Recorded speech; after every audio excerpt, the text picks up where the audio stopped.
Assalamualaikum warahmatullahi wabarakatuh. Selamat pagi anak-anak, selamat datang di kegiatan MPLS kelas 1 SDN Bajaragung 1 tahun pelajaran 2021-2022. Nah, materi kita kali ini adalah tentang tata krama peserta didik di sekolah. Sebelum kita mulai, apakah ada yang sudah kenal dengan Bu Guru? Jika belum, perkenalkan, nama Ibu adalah Ibu Heri Purwanti atau biasa dipanggil Bu Wanti. Ibu mengajar di kelas 4. Baik, kita masuk pada materi. Pasti kalian sudah pernah mendengar kata tata krama. Apa itu tata krama? Tata krama adalah kebiasaan yang lahir dalam hubungan antar manusia, atau kebiasaan sopan santun yang disepakati dalam lingkungan pergaulan manusia setempat. Bisa diartikan bahwa tata krama adalah sikap perilaku kalian terhadap orang lain ya ketika kalian bergaul dan harus menonjolkan sikap sopan santun. Nah, jenis-jenisnya apa saja tata krama itu? Kita lihat. Yang pertama, tata krama pergaulan. 2, tata krama berkenalan. 3, tata krama berbicara. 4, tata krama berpenampilan. 5, tata krama saat makan. 6, tata krama saat menggunakan fasilitas umum. Sekarang kita bahas satu persatu pengertian dari tata krama tersebut.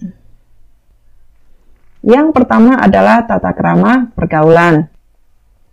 Ketika kalian bergaul dengan teman, apa saja yang harus kalian perhatikan?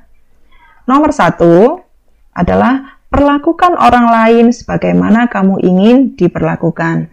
Jika kamu ingin seseorang bersikap baik kepada kamu, maka kamu juga harus bersikap baik kepada orang lain.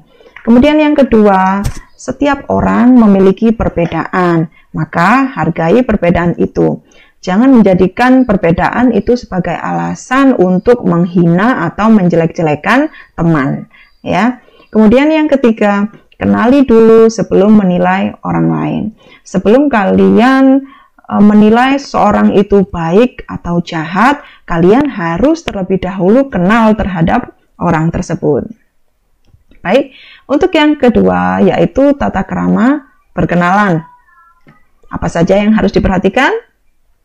Nomor 1, ketika kita berkenalan dengan orang lain, maka masing-masing harus saling menyebutkan nama dengan sopan, ya.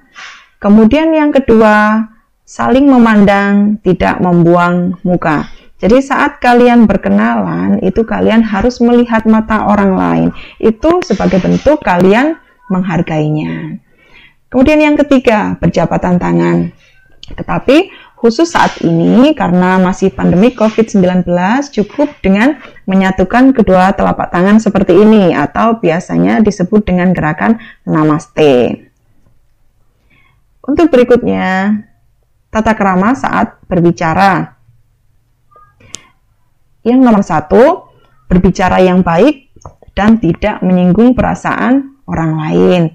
2, tidak memotong pembicaraan orang lain. Jika kalian ingin menyampaikan pendapat, maka tunggu teman kalian selesai berbicara, baru kalian menyampaikan pendapatmu atau kalian baru berbicara. Jadi jangan menyela perkataan orang lain.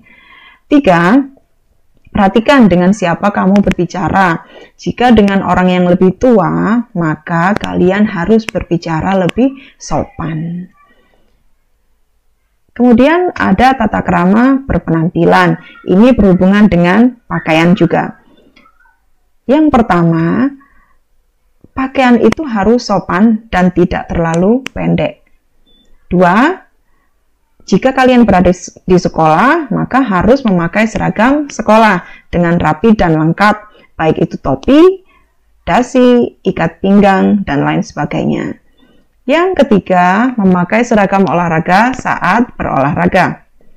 4, pakaian harus disesuaikan dengan situasi dan tempat. Kita lanjut pada tata krama saat makan. Apa saja yang harus diperhatikan? 1. Ini sudah jelas, harus berdoa sebelum makan. Yang kedua, tidak bersuara saat makan dan minum. Alasan yang pertama, kenapa tidak boleh bersuara saat makan dan minum?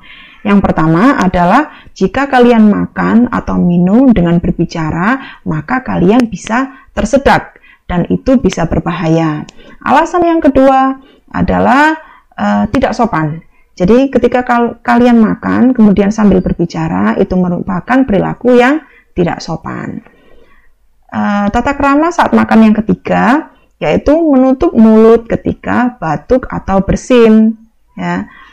4. Harus menghabiskan makanan atau tidak membuang-buang makanan.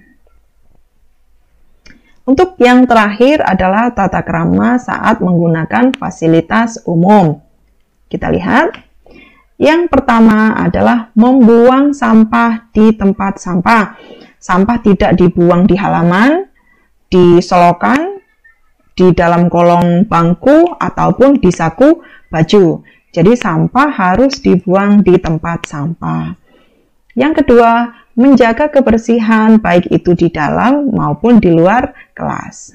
3. Tidak mencoret-coret tembok sekolah maupun bangku. 4. Sopan saat berkendara di jalan ketika berangkat dan pulang sekolah.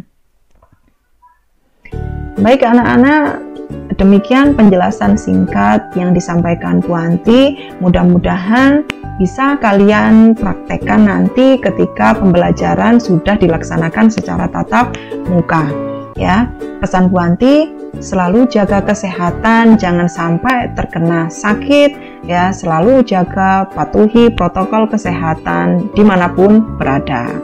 Baik anak-anak, terima kasih sudah menyimak penjelasan Bu Anti. Sampai jumpa. Assalamualaikum warahmatullahi wabarakatuh.